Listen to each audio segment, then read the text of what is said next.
ఆడ జన్మను ఆది దేవతగా మొక్కుతున్న దేశం, తప్పులెంచుటలు ఆడవారిపై సానుభూతి సహజం.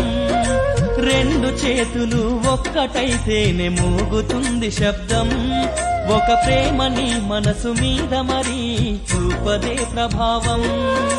దాడికి తెగించి దిగజారేటి మగా వేదన ఆలోచించు, ఒకవైపు నుండే పరిశీలించక అటువైపు కూడా అన్వేషించు. చెల్లి నీ ఆడ జన్మకు అర్థమున్నదమ్మా, మగవాని బ్రతుకులో వెలుగు నీవని తెలుసుకోవమ్మా. ఓ తల్లి ఈ మాతృభూమికి మారు పేరువమ్మా, సరదాకి కూడా నీ కట్టుబాట్లని దాటకూడదమ్మా, సరదాకి కూడా నీ కట్టుబాట్లని దాటకూడదమ్మా.